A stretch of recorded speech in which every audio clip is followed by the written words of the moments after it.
screen tilted to where I can't see it. I think we're there. Hello, everybody.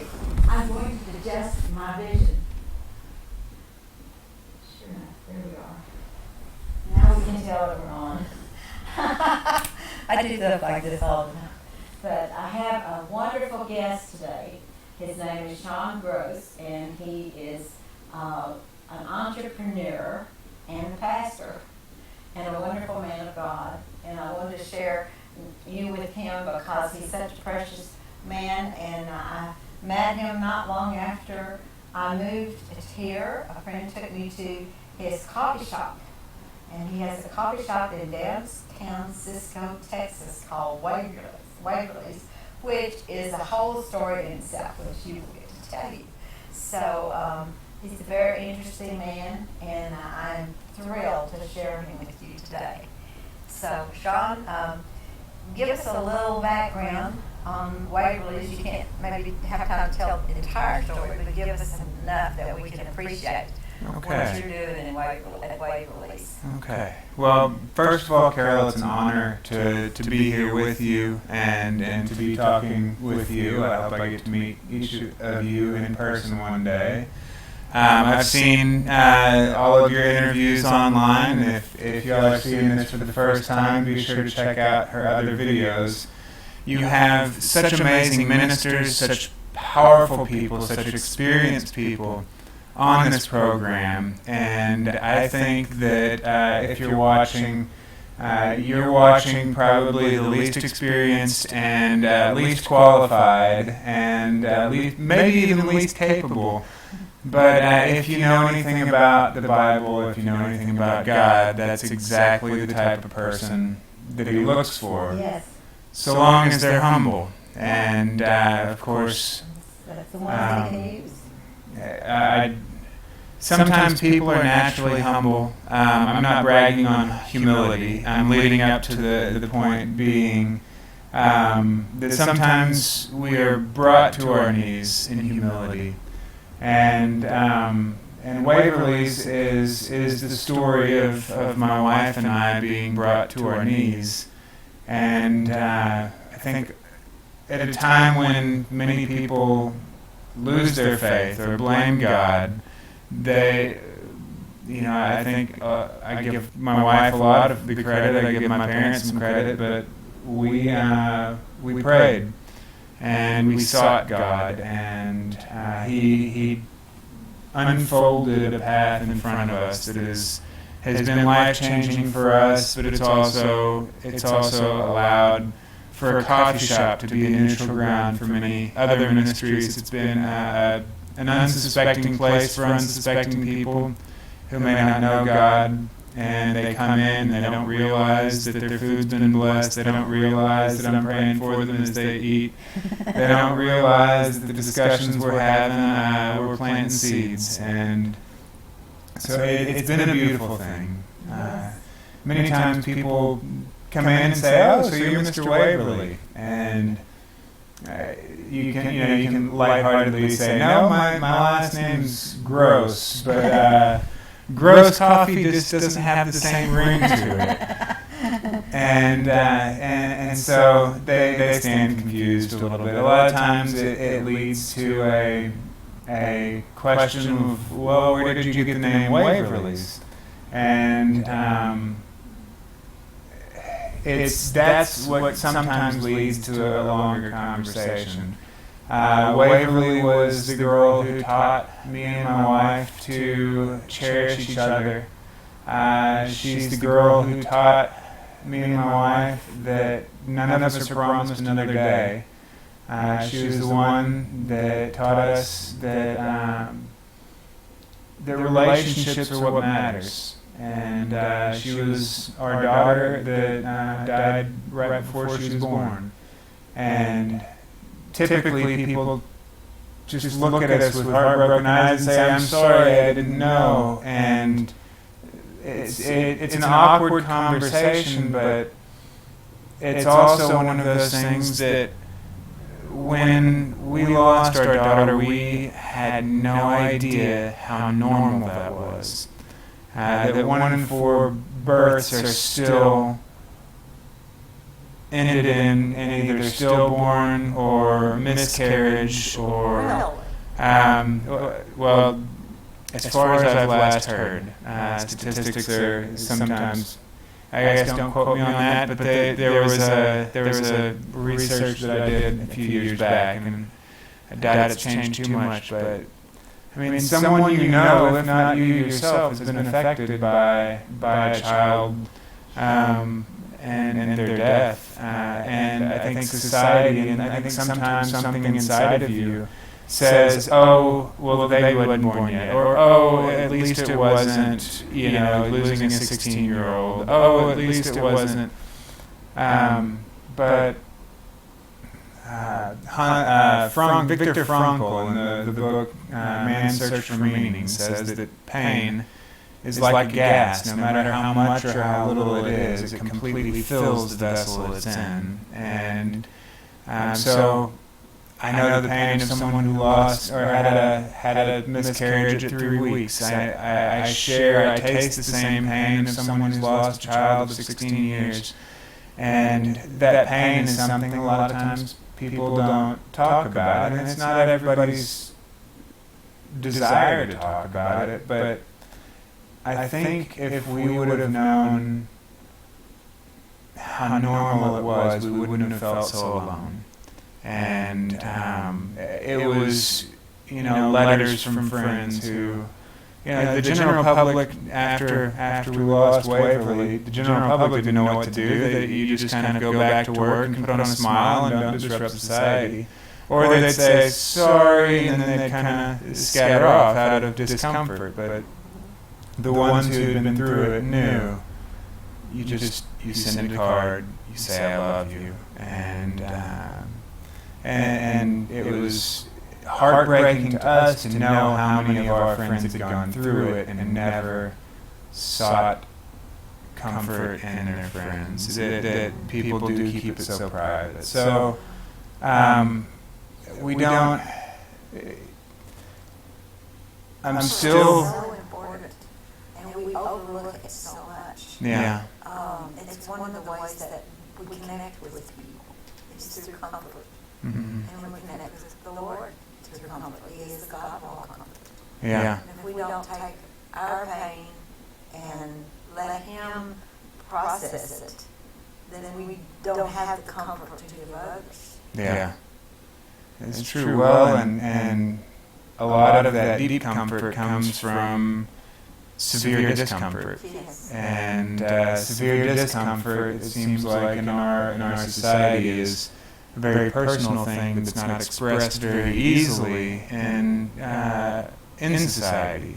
It's a, hey, how are you? Fine, because you don't say anything other than fine, because it's an informality. And people don't know how to process it. Yeah. Because they just wanted to say hi, and that was their way of saying hi. But Some years ago, I read a book called by Dr. Paul Brand, who was raised on a mission field and became a doctor and went back to the mission field. And it's called Pain, the Gift Nobody Wants. Because pain is the only thing that alerts us that there's something wrong. Yeah. Well, and in that, I'm still not comfortable talking about it. And at some points when I'm talking with customers who've asked it, I have to stop and let the tears dry just a second. And it's not for attention. It's not for talking about it. But it's we accept it because it's an understanding that you can't really love without being vulnerable, and be loved. And our little coffee shop is a place where you walk in, whoever's, even if it's not us working, the atmosphere of love reigns. God claimed that spot, and we just try not to get in the way. Be good stewards of His love. It is a very, very comfortable place. It's peaceful to be there. Yeah. And because I'm a widow and I eat alone, there are not too many places that I like to go eat out alone. And Waverly's and Chick-fil-A are home too. Well, and you're not the only one. There's a good friend of ours who's a pianist, and she lost her husband a year ago. And she comes in, and I make her play my piano. Her doctor said she had to start eating because she was losing so much weight. And she said that there's something about that little shop that she doesn't feel alone.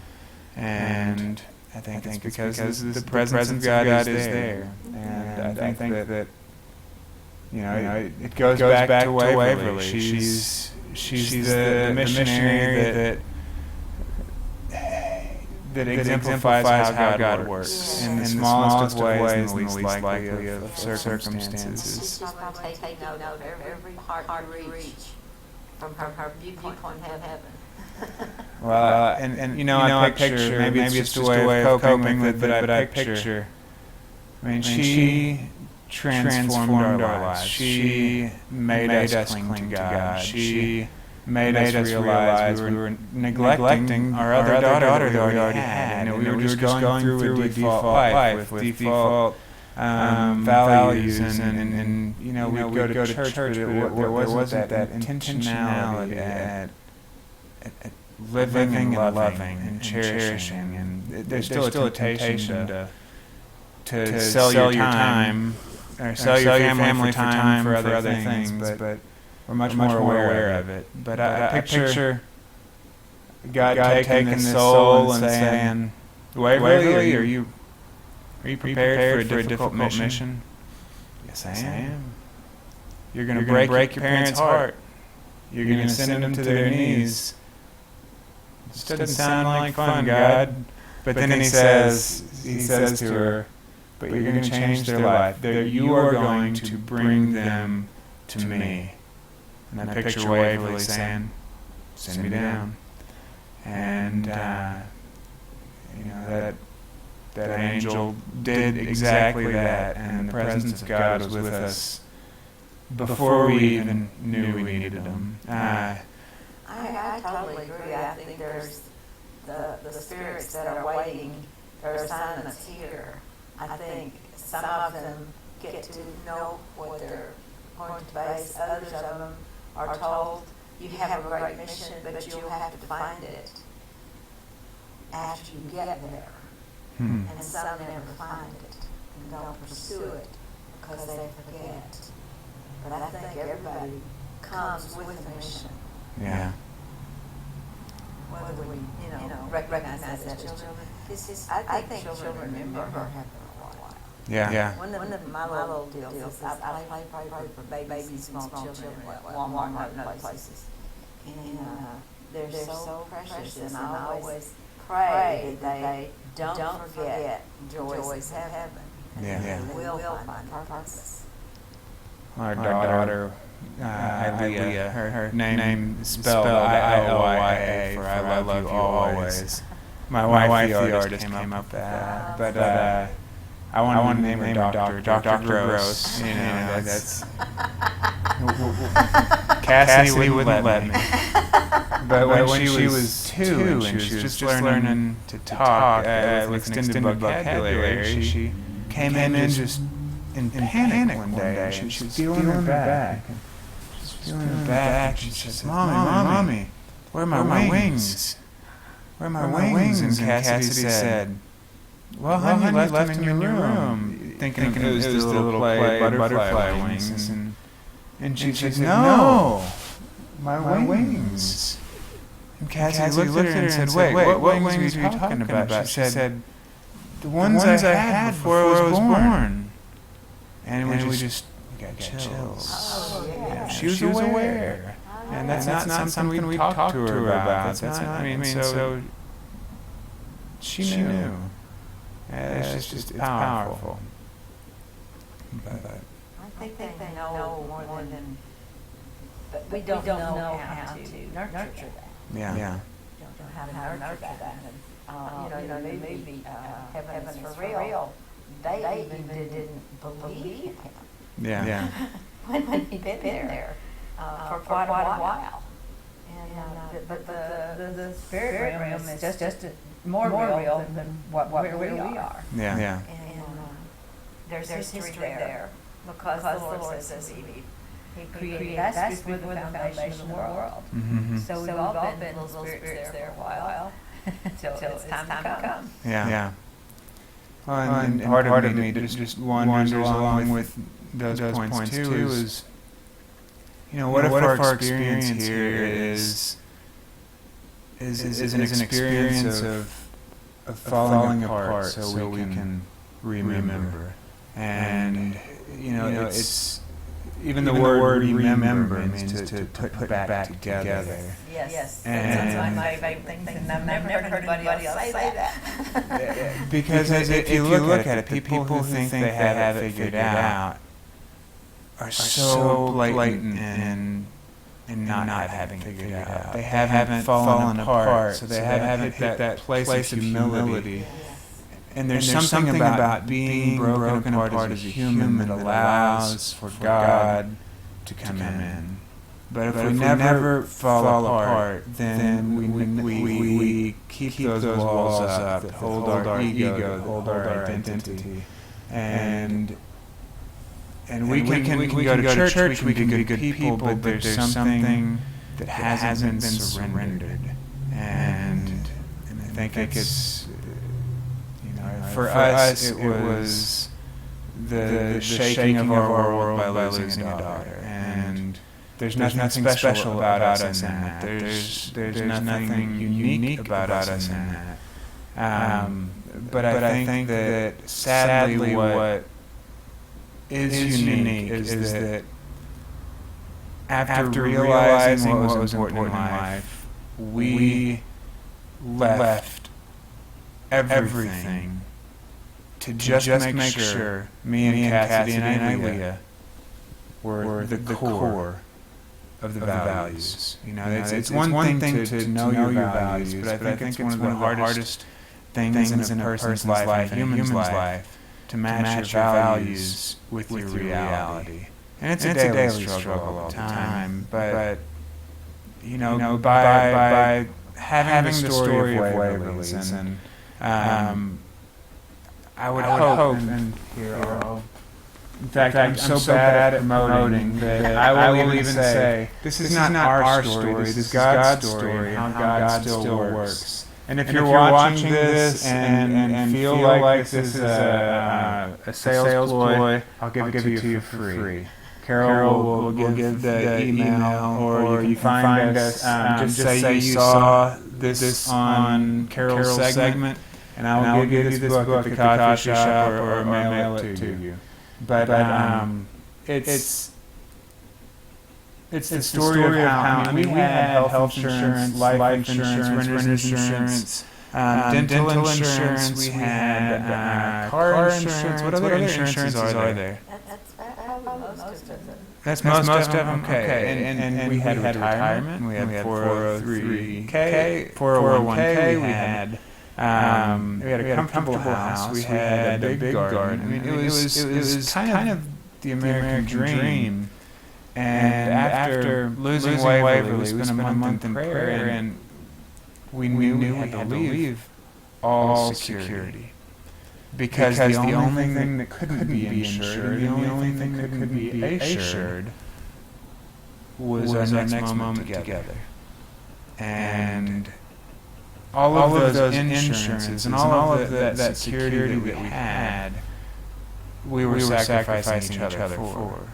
And so in a way it was very false. And I'm not saying I'm against insurance of any kind, but that our relationships cannot be insured. That's right. And that's the thing that makes them assured is our time spent in them. That's right. And when we say yes to the things of the world, we're saying no to the things of the Spirit. That's right. Because it's so critical when you as years pass and you've lost all the opportunities to enrich relationships. Because I had no idea you were supposed to. We met the Lord at the close to the midpoint of a 46-year marriage. Mm-hmm. And just began at that point to learn how vital relationships were.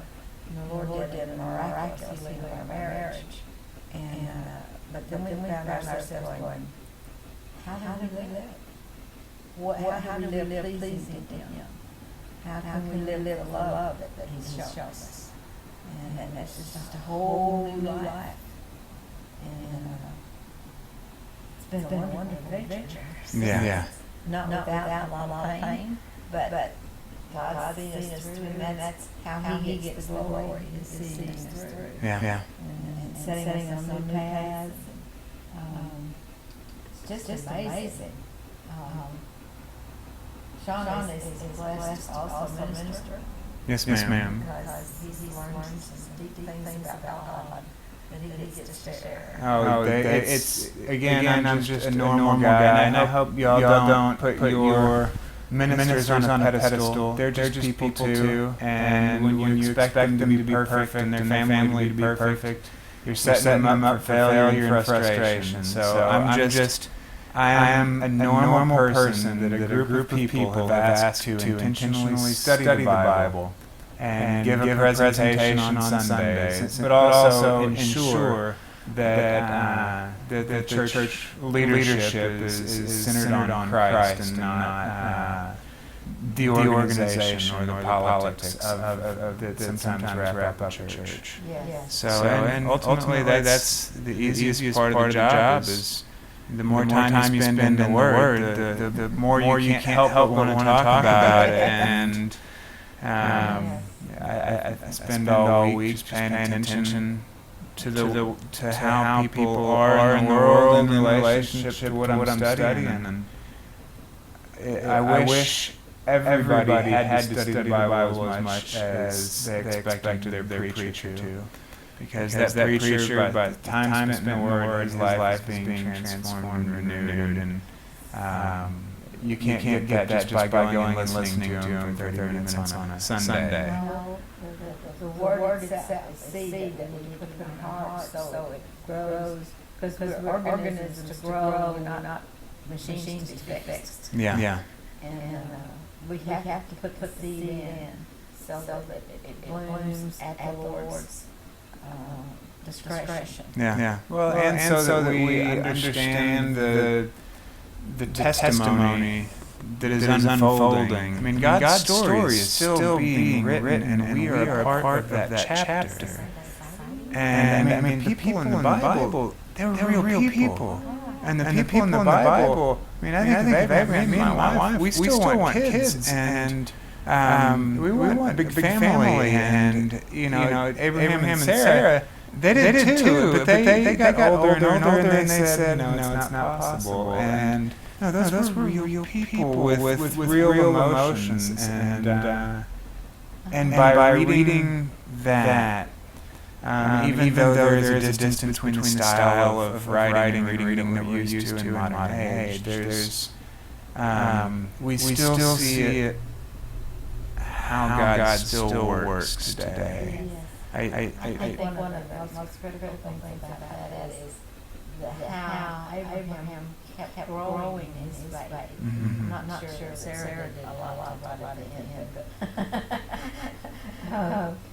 but he kept faithful to the promise. He kept believing the promise. And I think it's for our benefit, so that we'll see that all promises are going to be fulfilled, one way or another. Yeah. No, and on God's timing, we just have to be okay with that. Yeah. And to us, one of the biggest promises that we felt is His peace. It's that He's not promised us prosperity. He's not promised us great health. He's not promised us dozens of kids, but He has promised us peace through the storms. And He's promised us that He will get us through anything before us. And there's still a sense that He's preparing us in the coffee shop for something. And it might be the passing on to the next generation of employees working there.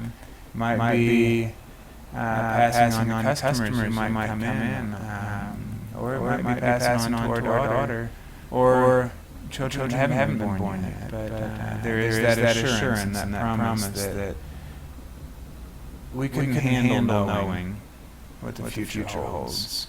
So trust Him in it, and whatever it is, He's going to be there with us. He certainly will be. And he's always so faithful. He has seen me and my family through so many things.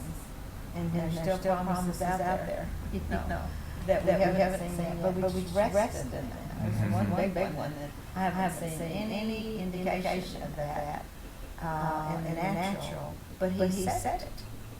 And I rely on it. Mm-hmm. And I don't worry about it. I just thank Him every day for it. And because it's His project, not mine. Right. He asks us to show up when He says show up, and be on our knees when He asks us to be on our knees. Exactly. Would you be comfortable looking into the camera and praying for our viewers? I'd be glad to. Our gracious God, thank you for this day, and thank you for this opportunity to live as these viewers have taken the time to watch this video and watch just a normal guy pretend to have something important to say. God, just let your words get through. Let your ideas touch hearts. Let your love be shown in even the simplest person. God, thank you for working the way you do, and for having purpose in each soul that you've created.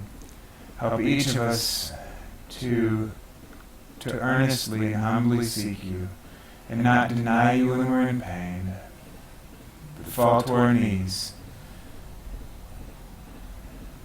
God, I lift up each person watching, and I lift up Carol and her ministry, Heart Menders, because God, that's the business you're in. Not so that the heart that's been broken can feel good or be perfect, but so that heart can be used to reach the next person. God, your story is constantly unfolding. Your arms are constantly enfolding us. Thank you. It's in Jesus' name we're here and we pray. Amen. Amen. You can learn more about Sean and his vision for the kingdom at swgrose, Grose, @gmail.com. That's his email. He'd be glad to get back with you.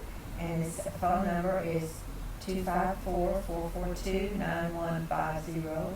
And their website is waverlytexas.com.